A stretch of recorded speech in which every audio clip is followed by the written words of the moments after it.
Scandal, rage, pride, Cule.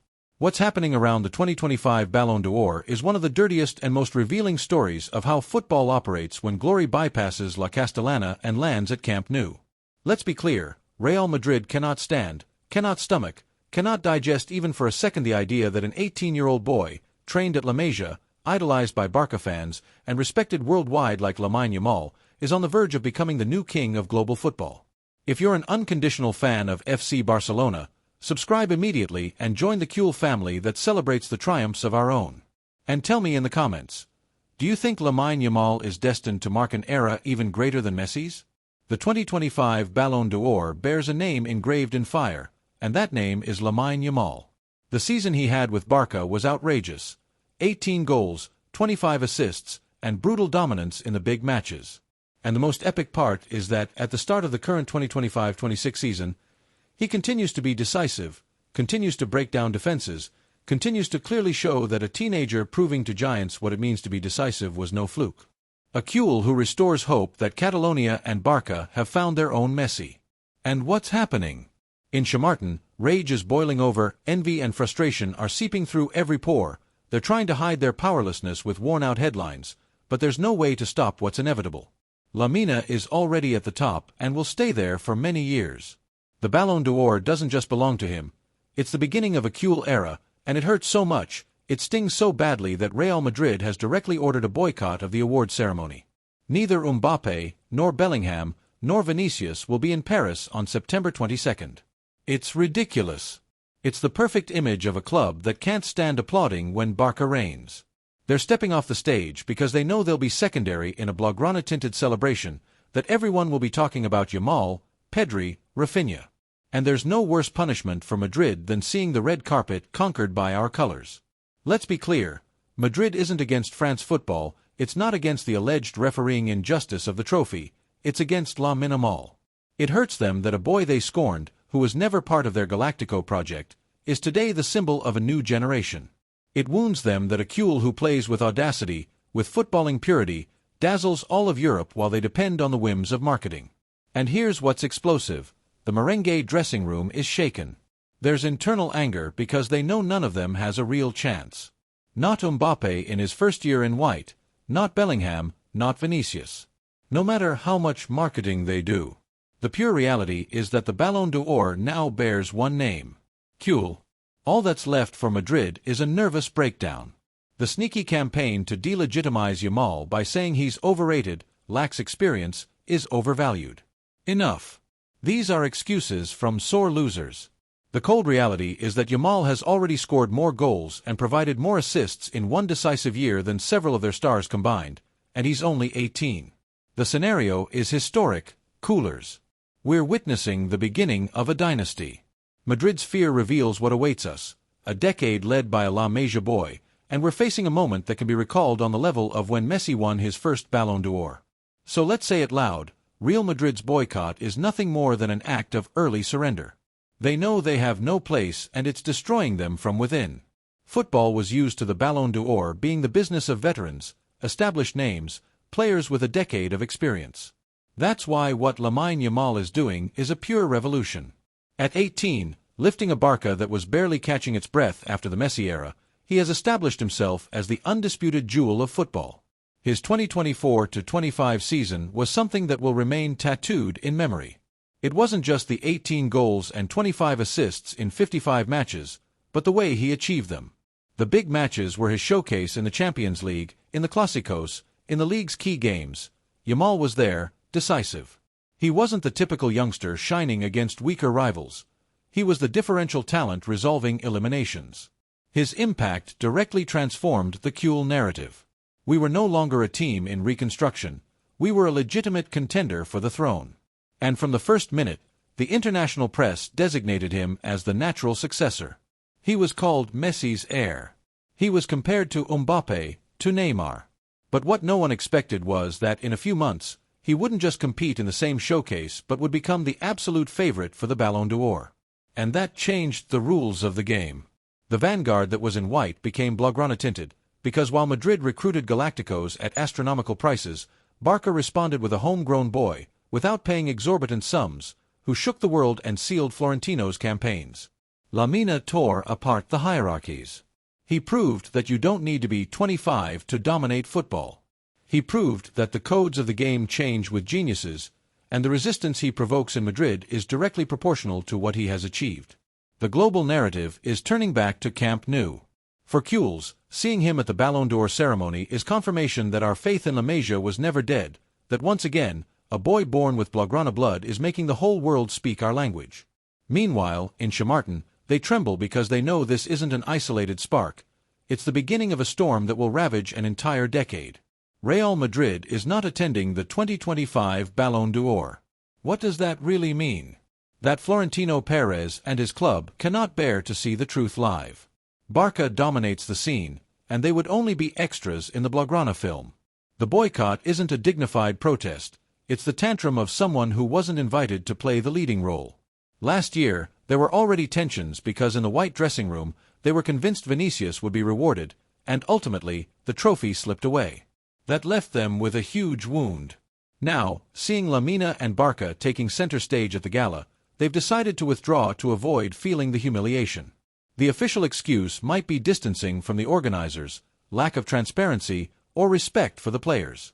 But we all know what's really behind it. The fear of applauding Blaugrana's success. The fear of seeing the camera capture YAMAL with a radiant smile while they feign indifference. What Madrid is doing is grotesque.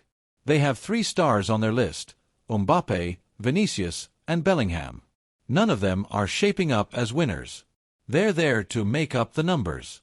Do they know that in the real predictions, the only names that matter are Dembélé, PEDRI, Rafinha, and above all, Lamine Yamal? All Kules. The red carpet will be Blaugrana, and that disarms them. It's a spectacle of pure jealousy. Better to disappear from the picture before being immortalized as a supporting actor. But in this attempt to minimize their pain, what they succeed in doing is confirming it. The whole world sees that Madrid cannot stomach the Kules dynasty starting again. Inside Madrid, the topic has exploded. The players feel that the 2025 Ballon d'Or reveals an uncomfortable truth. Despite recruiting Mbappé, selling Bellingham as the great gem, and trusting Vinicius as the face of the project, none of them has built a season with the necessary weight to compete on equal terms. Imagine what that means for these stars, used to everything revolving around them, to see an 18-year-old boy eclipse them. That's why there are rumors of tension, a feeling of being in a giant club that has suddenly become small in the face of Yamal's narrative. Egos clash because when Mbappé demands to be the central face, Vinicius also claims his brilliance, and Bellingham says this year is his.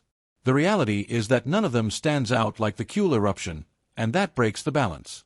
Some within the dressing room feel that their absence at the gala takes away from their status, that while all the world spotlights will be in Paris, applauding Barça, they will be at home, hidden. Others prefer the president's line, avoiding being in the photo of shame. But the truth is that this division reflects a weakness. Madrid is in conflict with itself. They want to be the protagonists, but the narrative no longer belongs to them. It was stolen by Yamal in 1960. It's only been a year. And this envy, these crossed glances, these awkward silences are symptoms of a club that has lost its rhythm against a Kules boy. The Ballon d'Or ceremony isn't just about Lamine, there's also more Blaugrana on the final list. PEDRI, already established as the brain and architect of Barça, Rafinha, with an explosive year in the Champions League, placing him in the spotlight, and even Lewandowski, who continues to bring his experience. It's Barça that's taking over the entire global stage, and every Kules nominated is a dagger to white pride, because while they hope to see their trident as the favorite, the strong positions are Blaugrana. PEDRI is acclaimed throughout Europe. Rafinha has surprised even the harshest critics, and everyone knows that above them all reigns the figure of Lamine. For Madridistas, it's hell. Not only do they have to accept that their greatest rival is at the center of the football universe, but they're doing it with young, promising players. While they depend on spending, Barça showcases its nursery and vision. Thus, the 2025 Ballon d'Or is not just any evening. It's confirmation that Barça is back, and it's a nightmare for Madrid that, though it tries to dim the party's light, cannot prevent the world from dancing to the rhythm of the Blaugrana rumba. The Ballon d'Or isn't just played out on the pitch. We Kules know that well. On the field, Lamine shines, but off it, there's another constant battle against a much darker monster, the media apparatus that Real Madrid manipulates at will. And here's what stings. The white campaign against Lamine Yamal's candidacy is already a fact. Just look at how they've tried to frame his season. Too young, still immature, a dangerous hype. Words that hide something deeper, pure jealousy. Because how can you say that a hype is a boy who, at 17 and 18, breaks assist records in the league, decides Champions League matches, and becomes the leader of the Spanish national team? It's not a trend, it's historic talent. But of course, anything serves the Madrid mouthpieces to take the shine off Barça. This is evident in every editorial, in every white tertulia where they position Mbappé as the true moral winner, even though he hasn't conquered anything with Madrid, or when they inflate Bellingham's statistics, trying to give him a Ballon that Europe doesn't recognize. It's a propaganda scenario orchestrated to sow doubt. In reality, Yamal deserves the Ballon d'Or, and yet, reality bites. Yamal isn't a bet on the future. He's the most solid present. His statistics have shattered records. No one at his age had generated so many assists and goals in a competitive Barça. No one with so few years had completely changed a club's landscape. And that can't be hidden, no matter how many editorials they publish. The media battlefield is on fire. But where they try to destroy, they also strengthen, because every article that underestimates Lamine, every pundit who calls him overrated, only highlights the fear they have. No one bothers to fabricate campaigns against unimportant players. You only attack someone you know is about to dethrone you. And here's where the Cule stands up, because we've already seen this story with Messi. The same attempts to minimize his greatness, to talk about dependency, to present Cristiano as the superior worker, and in the end, every Ballon d'Or that Messi lifted was a slap in the face to the white machine. Today, the scenario repeats itself, but with Yamal as the protagonist. It's the new Blaugrana déjà vu. In conclusion, Madrid wages its battle where it has always felt powerful, the media. But the difference is that this time, not even manipulation can divert attention from the evidence. In the end, the international football world, outside their bubble, has only one name in mind, Lamine Yamal. It's important to pause on the symbolic, because we're not just talking about statistics or awards, but about a phenomenon that destroys Madridismo on an emotional level. That a cool teenager becomes the epicenter of global football. Some Madridistas, pushing it to the extreme, say, but Messi was more complete. And of course, Messi was incomparable, but what they're suffering is something else. The humiliation of seeing history repeat itself, that another Blaugrana gem emerges from La Masia to reign, this time even faster. Messi needed years before his first Ballon d'Or. Lamine, before being legally old enough to drive, is already at the top of the sports world. That doesn't generate pride in Chamartin, it generates panic. Because if at 18 Yamal is already at this level, what will he be at 23, at 25? They feel condemned to relive the same torture from 2009 to 2021, a Blaugrana era crushing their dreams of supremacy, and then their double face is revealed.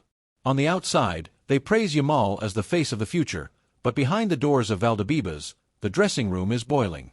They can't stand that a kid they looked at with condescension has overtaken them in the blink of an eye. It burns them, eats at them, because it shatters the narrative of Galactico and millionaire signings as the engine of success. The greatness of this for us, coolers, is that Yamal doesn't just shine, he represents the return of football romanticism. The boy who plays like he's on the street, who smiles, who is humble, and who, at the same time, destroys rivals. That's what captivates the neutral world and what hurts the Madridistas, because their million-dollar trident has no one to idolize with the same passion. And here's the detail. The 2025 Ballon d'Or will be historic because it symbolizes the changing of an era. This isn't about an isolated year. It's the official announcement that the future of football dresses in Blaugrana. If you're a Cule at heart, subscribe now and join this revolution. And tell me in the comments how you'd feel if you saw Yamal lift the Ballon d'Or at just 18 years old, inaugurating a decade of Cule glory.